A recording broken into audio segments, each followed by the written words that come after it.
Did you know that 1 kilogram of plastic products come into the market has caused about 3 kilograms of CO2 equivalent, according to the European Environment Institute data. And in Thailand, according to the Thailand Environment Institute, each Thai person, on average, consume 1 kilogram of plastic per week.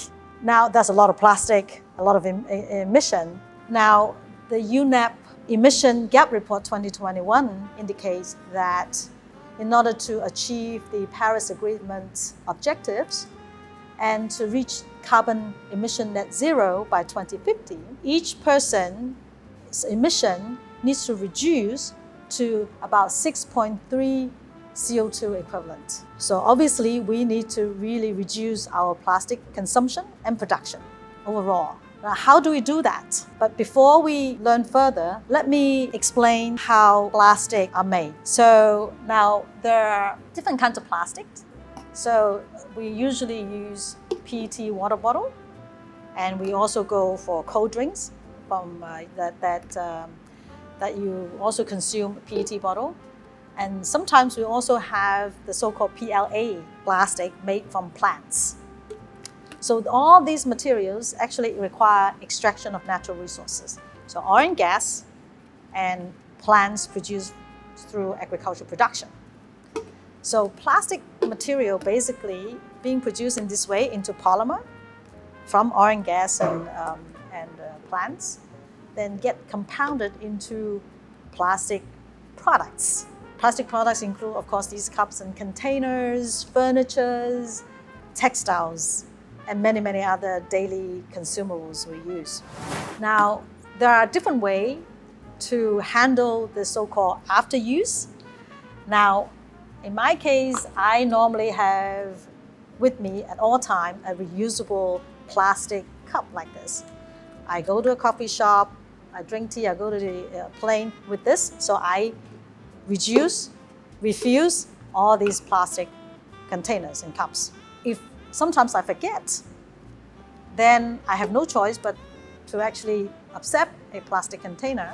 After many reuses, there will be end of life of any product. So in this case, these plastic products will be collected for recycling. So for recycling, we have mechanical recycling and chemical recycling. Now, these two types of recycling involves different technologies, different carbon footprints. In our module, we'll illustrate the impact according to the life cycle assessment, sustainability assessment, the impact of using virgin material versus recycling material, including mechanical and chemical recycling processes.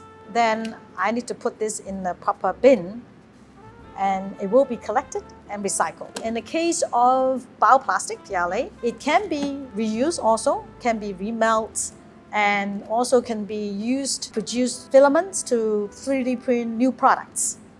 And at the end, when it can no longer be reused to make any products anymore, it will be composted and turned into fertilizer and to fertilize agricultural products and to make new PLA again.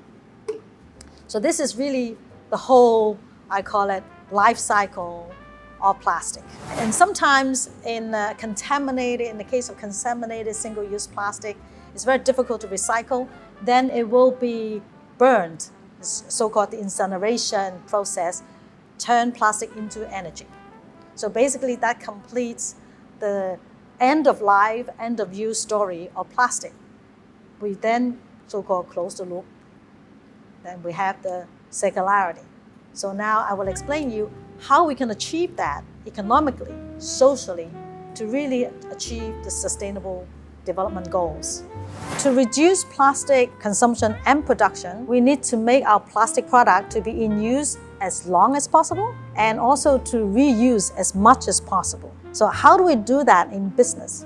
Today, in a lot of our packaging, for example, the end of use of the product has no owner. That's why it's called waste. Now, imagine we change the ownership to the producer or to the service provider. Imagine now we provide packaging as a service.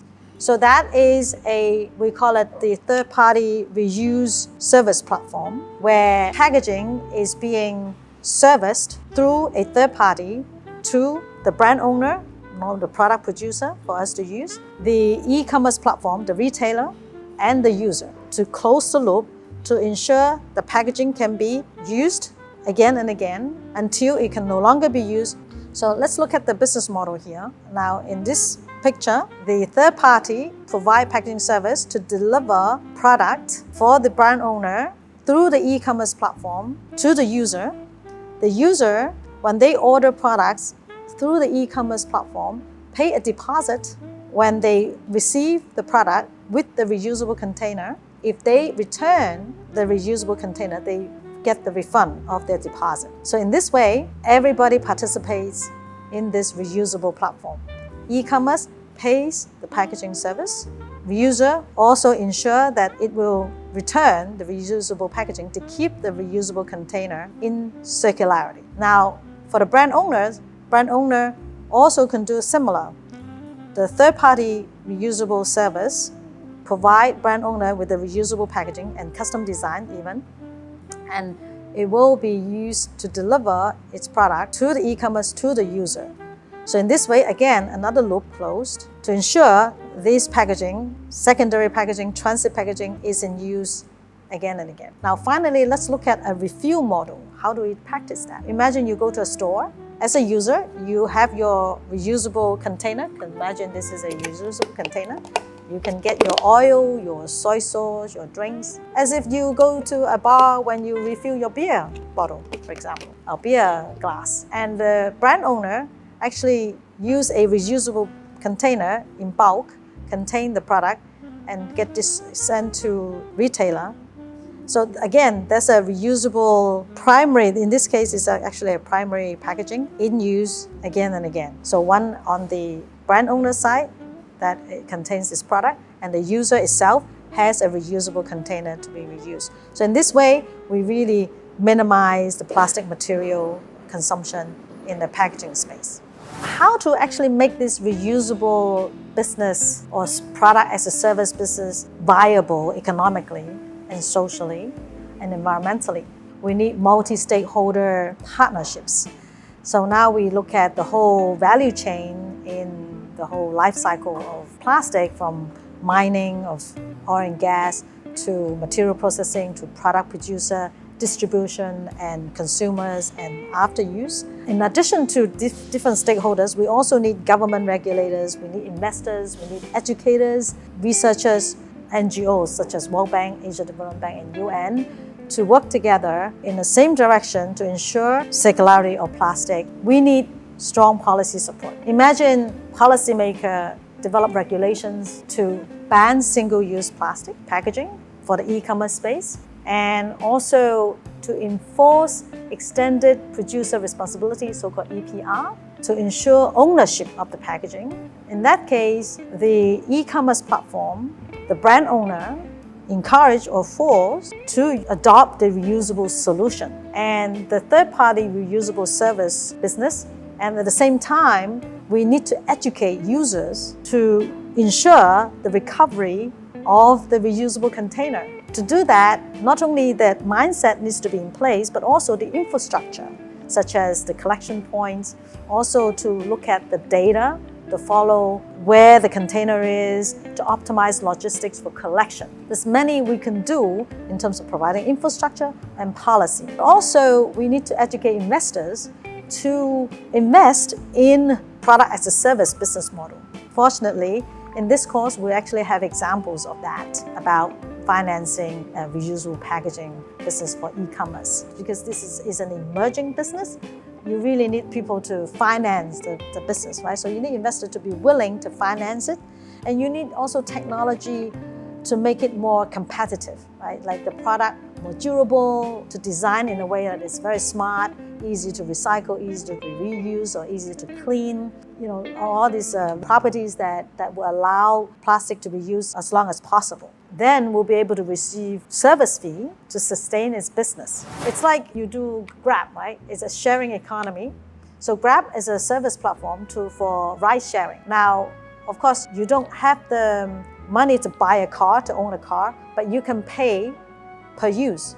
So every time you use something, you pay for it. So the lower the cost of the consumer upfront, but also and to ensure the car is getting maintained and the car producer will produce the car in a more sustainable way.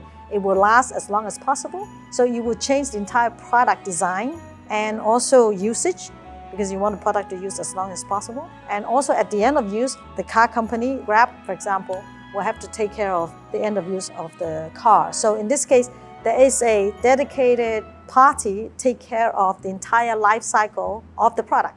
Now I want to go to the social inclusion aspect. In the Asia developing economy, where we live in Thailand, for example, we see our cleaner and informal sector actually segregate the garbage.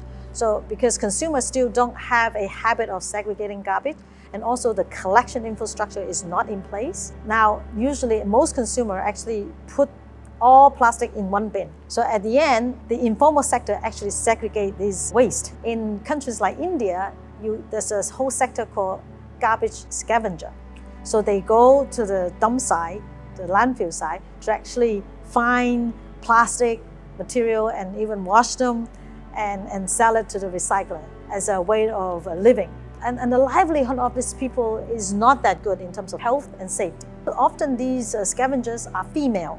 So we also have the gender inclusion as well. So how can we as a society and as policymaker, as consumer, to actually improve the livelihood of these people, to allow their hard work to be compensated fairly, and so that they can work in a safer environment and a healthy environment. So this is covered in one of our modules as well. So this is really social inclusion part. So finally, I want to introduce you to the 6 modules covered in this course. And the first one is given by Diane Archer from the Stockholm Environmental Institute.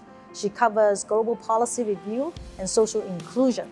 Then I have Christina Ho from TEPA that covers her country's Environmental Protection Agency's leadership practice in transforming Taipei into one of the most advanced waste management region in the whole Asia Pacific zone. Then I follow a course by Aura Thai, who will share the Thailand practice on public-private partnership alliance on plastic, which is very unique in the region.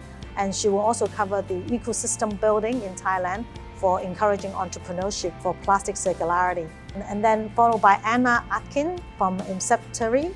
She will look at the business model and barriers and enablers for plastic circularity. Then Amy Sung from the Utrecht University will give a case study on a reusable packaging example in Taipei for the e-commerce circularity packaging. Finally, we have Viganda, Professor Viganda from Kazisat University, that will share with us the whole value chain of plastic and talk about technology innovation and sustainability impact assessment.